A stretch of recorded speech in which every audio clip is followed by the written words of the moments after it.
So again, a round of applause for people on the ground who are actually providing service day to day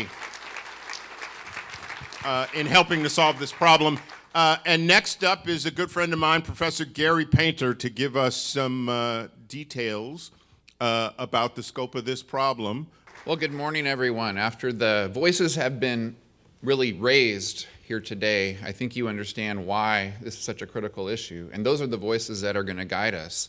Senator Murray mentioned that I or somebody gets to talk about the data and research. So I hold that task in front of you, and I hope that I can bring the enthusiasm with it as well, and that it isn't the time that you run out to grab a cup of coffee. So today I've been tasked with kind of level setting, because I know that everybody is coming in the room with different sets of knowledge around homelessness, around the research around homelessness. And so my job is to talk about the state of homelessness in California. As Senator Murray said, my name is Gary Painter, and I direct the Sol Price Center for Social Innovation, and I also direct the Homelessness Policy Research Institute, which is a region-wide collaboratory that brings researchers together who are focused on ending homelessness here in Los Angeles.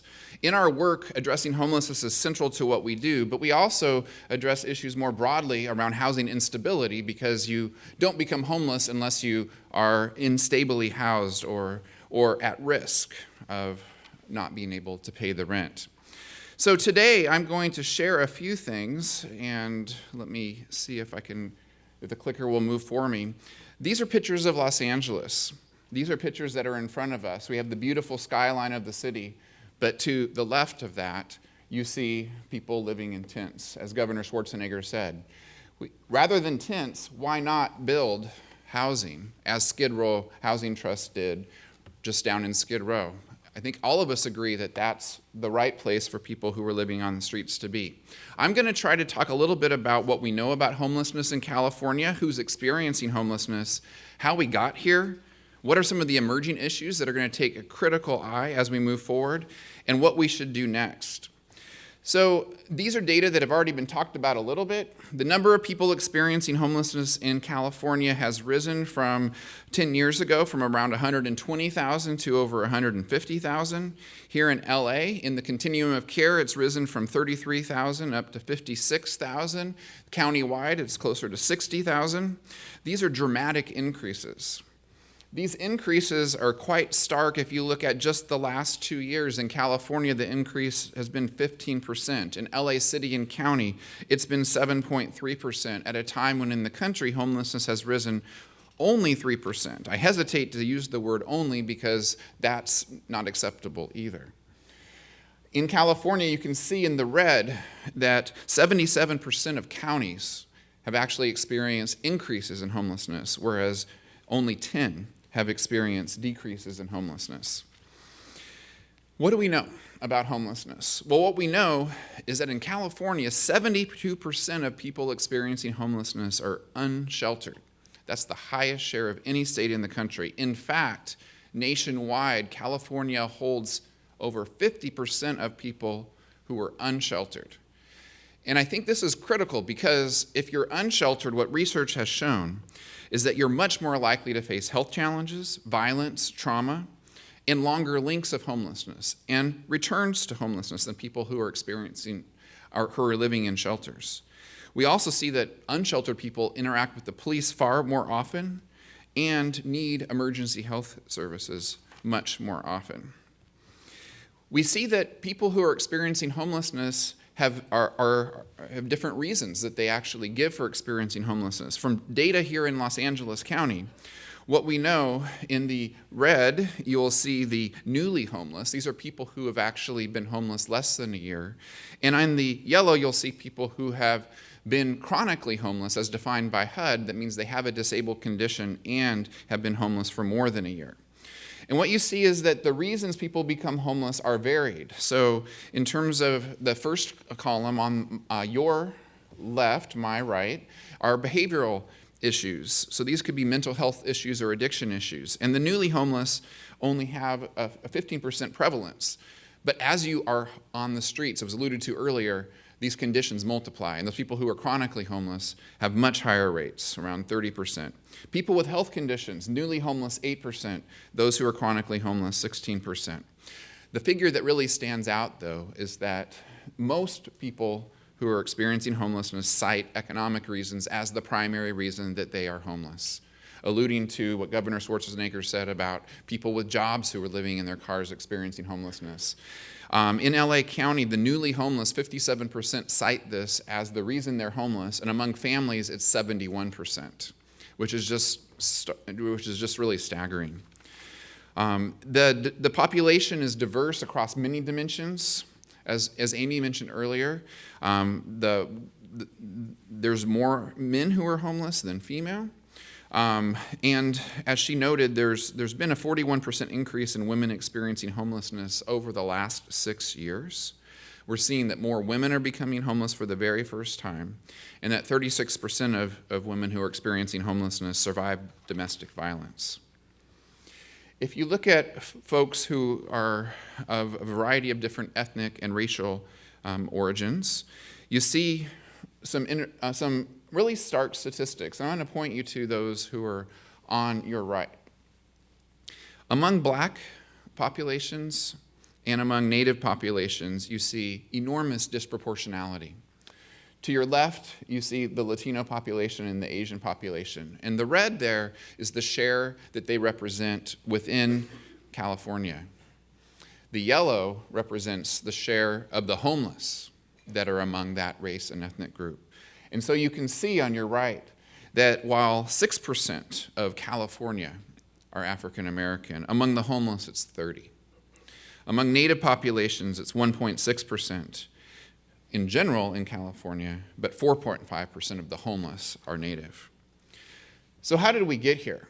Well, clearly, given the diversity among the homeless population, there's certainly not one single solution, but we can point to at least 3 key issues, and they are interrelated, that brought us to where we are today. The first is this constrained housing supply that's been spoken of. The second thing is the severe rent burden renters are facing in particular, and the housing cost burdens generally among all Californians. And the third is institutional and systematic racism that have accounted for, and research has shown, account for why there's so much overrepresentation among black and native populations experiencing homelessness. I'm not going to say much about the constrained housing supply because I think most people in the room are well aware of this. As of 2019, California is experiencing a shortage of 1.4 million affordable homes, as measured by both the California Housing Partnership analysis and the California Legislative Analyst Office analysis that was just put out 2 days ago. Housing construction has lagged in California's coastal areas in particular, which drives up the housing cost. However, there's a ray of hope in this. We didn't get here by accident. We actually got here because we passed policies at the state and local level to actually constrain building. Guess what? It worked. It worked. You know what that means? With the right policies, we can undo what we did to ourselves. And just because in the 70s, 80s, and 90s, those who were living here thought the California dream is amazing, as Governor Schwarzenegger said, let's stop. We don't need more people. Let's keep it just as it is. But while California kept growing, people kept coming for that California dream, we created policies to stop the building. So we can undo that.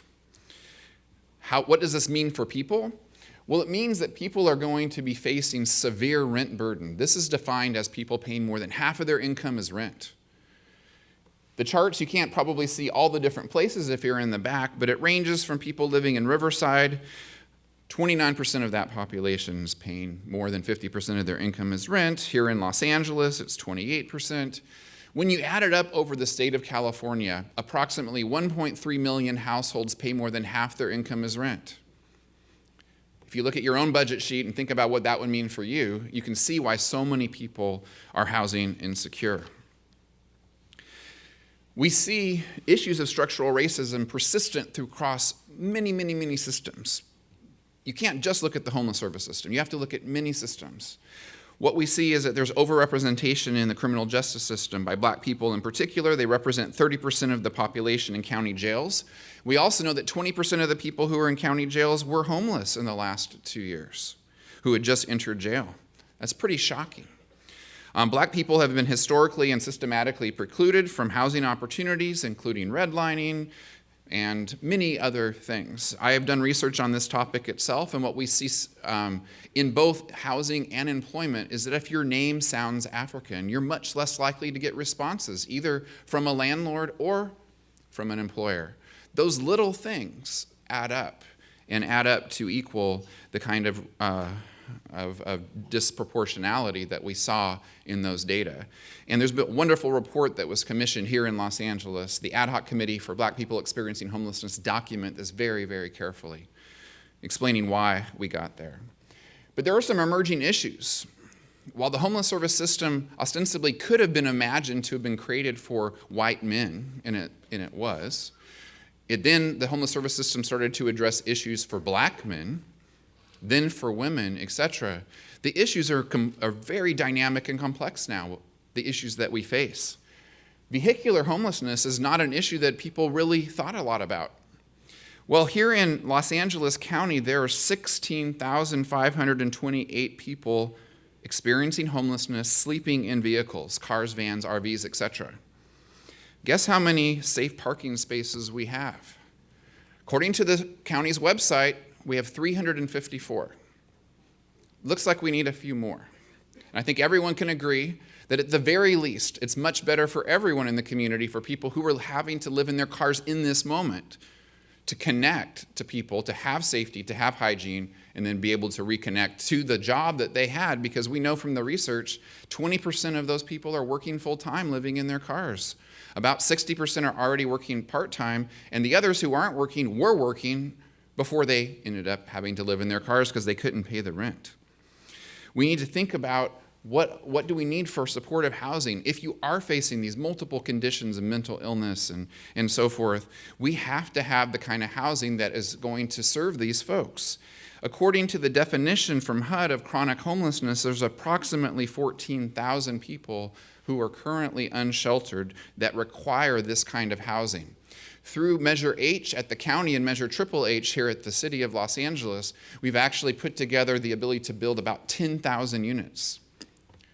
We didn't quite get all the way for the number of people who need it now, though.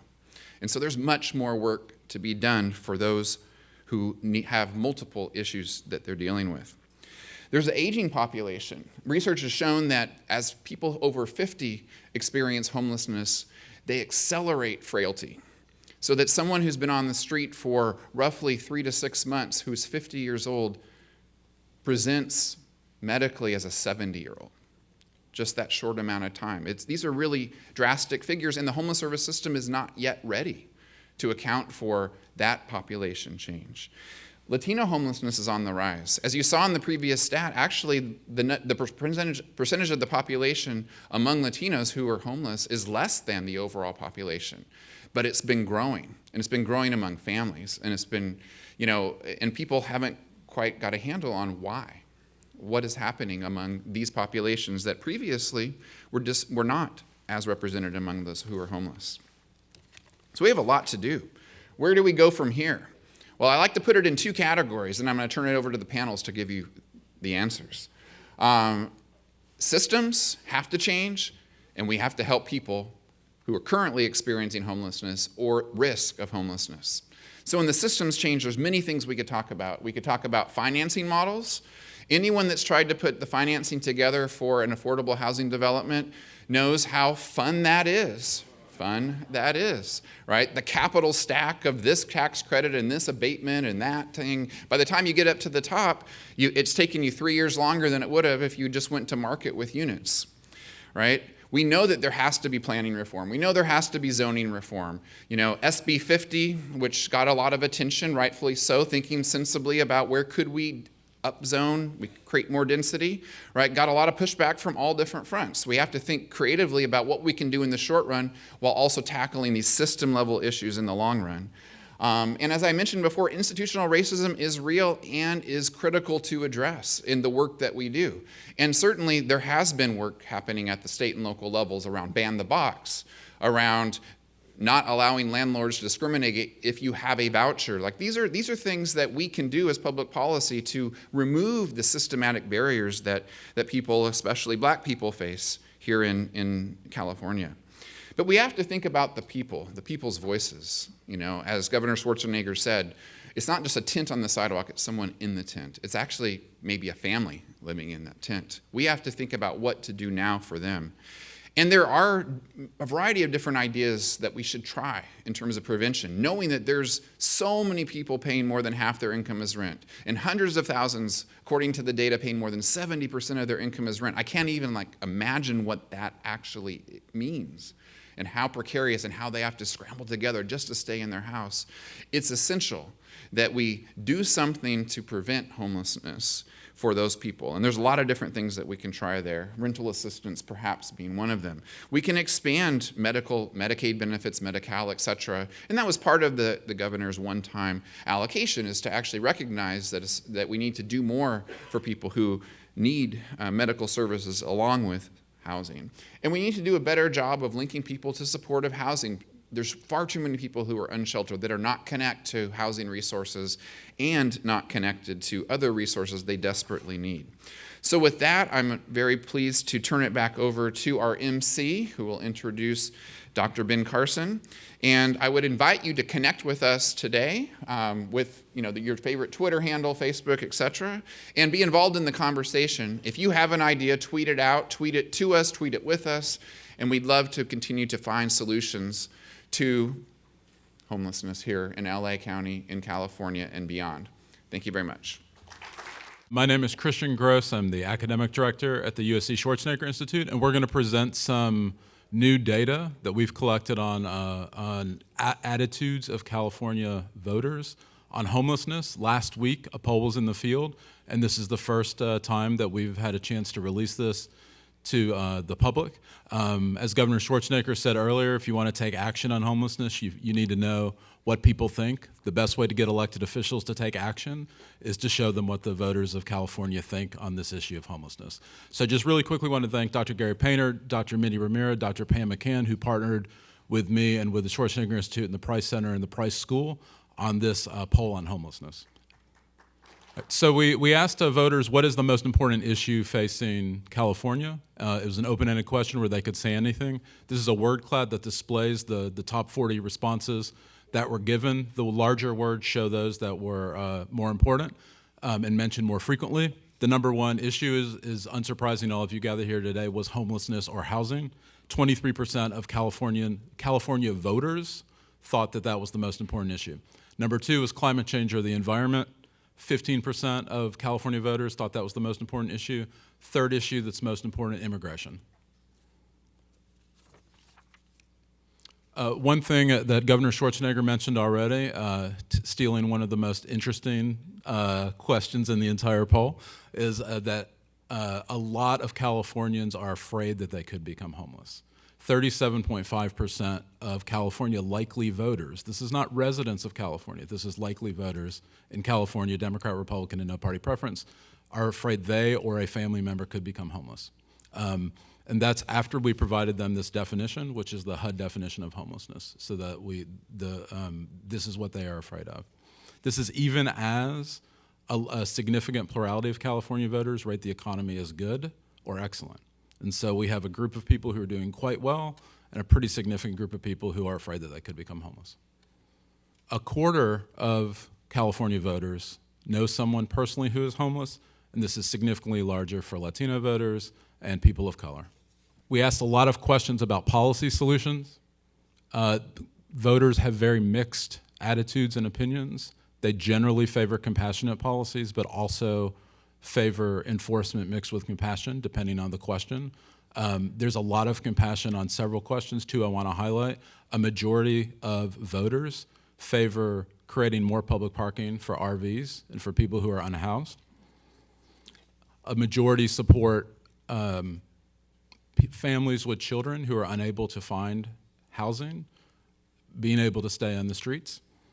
These numbers are 56% support and 50% support. 30% oppose creating RV parking, and the rest did not have an opinion or did not know. And then 22% oppose requiring people to have to leave if they are with families and there's no housing available. On the other hand, there is also some support for stricter restrictions combined with more compassionate policies regarding housing.